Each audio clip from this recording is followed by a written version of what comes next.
শুরুতে সবাইকে আসসালামু আলাইকুম এবং ভিন্ন ধর্ম মতাদর্শের সবাইকে আন্তরিক শুভেচ্ছা। গতকালকে সেন্ট মার্টিনের পর্যটন নিষেধাজ্ঞা নিয়ে কক্সবাজার কলাতলির ডলফিন মোড়ে মানববন্ধন করা হয়।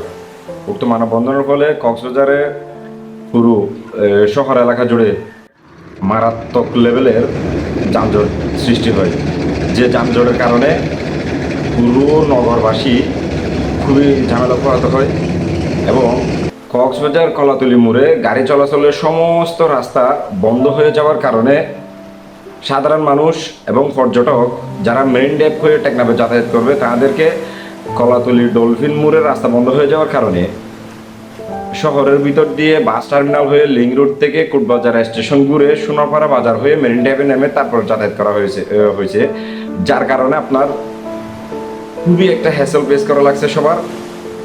সাধারণ মানুষ যেমন এটা নিয়ে ভোগান্তিতে পড়ছে, ঠিক তদ্রুপ এই জিনিসটা পর্যটকদের উপর একটা নেগেটিভিটি কাজ করছে।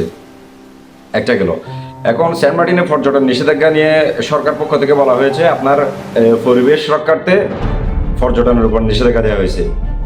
এখন সেটা যদি নির্দিষ্ট টেনিউরের জন্য দেওয়া হলো, সরকার পক্ষে এখানে ফেব্রুয়ারিতে কেন দেওয়া হলো? নভেম্বর, ডিসেম্বর, জানুয়ারি, ফেব্রুয়ারি, বিশেষ করে 4 মাস হচ্ছে আপনার পর্যটকদের যাতায়াতটা বেশি হয় সেন্ট মার্টিনে। এই 3 মাস পরে আপনার ফেব্রুয়ারি বা মার্চের দিকে যদি আপনার পর্যটন নিষেধাজ্ঞাটা দেওয়া হয়, তাহলে জিনিসটা আরেকটু বেটার হবে। পরিবেশ রক্ষায় কাজ করতে চাইলে সরকার অবশ্যই অন্য টাইমে কাজ করতে পারে। যে পুরো বছরের যে 3টা মাসে সবচাইতে বেশি পর্যটক সেন্ট মার্টিনে যায়, সেই সময়টা সরকার ইউটিলাইজ না করে অন্য একটা সময় বেছে নিয়ে যদি সরকার পরিবেশ রক্ষার্থে কাজের জন্য ইউটিলাইজ করে, তাহলে আই হোপ দ্যাট সবার জন্য বেটার হবে। এটা বলার পিছনে একটা কারণ হচ্ছে, আমি দ্য বিজনেস স্ট্যান্ডার্ডের বরাদ দিয়ে বলতেছি, ট্যুরস অ্যাসোসিয়েশন অফ কক্সবাজার তথা টুয়াকের তথ্য মতে প্রায় লাখো মানুষ জীবিকা হারাবে যদি সেন্ট মার্টিন পর্যটন শূন্য হয়ে পড়ে। সুতরাং সরকার পক্ষ এখানে উচিত হবে হচ্ছে আপনার সেন্ট মার্টিনে যাতে পর্যটক সাবলীলভাবে যাতায়াত করতে পারে, সেজন্য নভেম্বর, ডিসেম্বর, জানুয়ারি বা ডিসেম্বর, জানুয়ারি, ফেব্রুয়ারি এই 3 মাস বাদ দিয়ে অন্য একটা সময় বেছে নিয়ে পরিবেশ রক্ষার যে কার্যকরী উদ্যোগগুলো সরকার নিচ্ছে সেগুলো ইমপ্লিমেন্টেশন করতে পারে। এরপরে হচ্ছে আপনার স্পেসিফিকলি কোন কোন বিষয়ের উপরে সরকার জোরদার করতেছে পরিবেশ রক্ষার কথা বলে, সেটা জনসম্মুখে এটা খোলাসা করা দরকার সরকারের পক্ষ থেকে। কারণ এটা আপনার জনমনে একটা বিভ্রান্তি সৃষ্টি করেছে।